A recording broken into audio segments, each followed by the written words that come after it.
يبشرهم ربهم برحمة منه ورضوان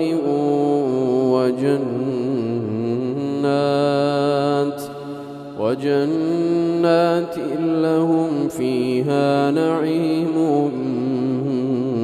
مقيم خالدين فيها أبدا إن الله عنده أجر عظيم. يا أيها الذين آمنوا لا تتخذوا آباءكم وإخوانكم أولياء إن استحبوا الكفر على الإيمان ومن يتولهم منكم فأولئك هم الظالمون. قل إن كان آباؤكم وأبناؤكم وإخوانكم وأزواجكم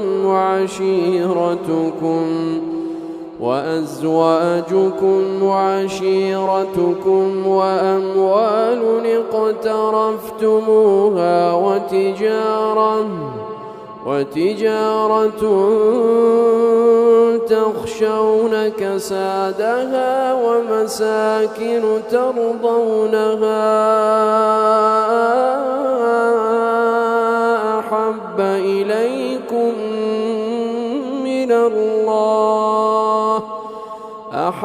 إليكم من الله ورسوله وجهاد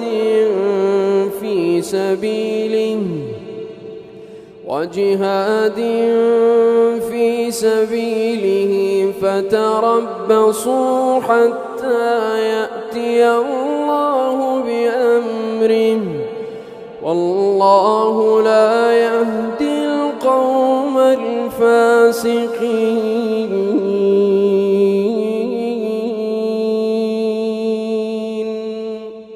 لقد نصركم الله في مواطن كثيرة ويوم حنين إذ أعجبتكم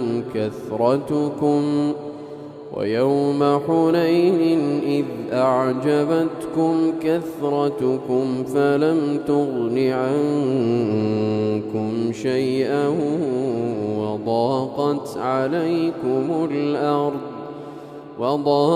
عليكم الأرض بما رحبت ثم وليتم مدبرين.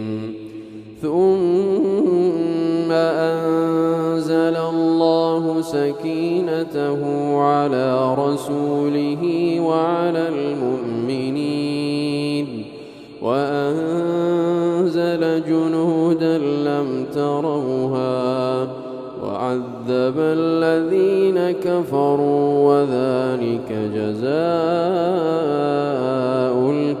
الكافرين. ثم يتوب الله من بعد ذلك على من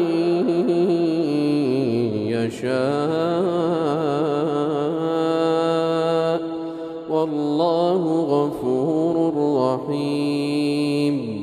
يا أيها الذين آمنوا إنما المشركون نجس فلا يقربوا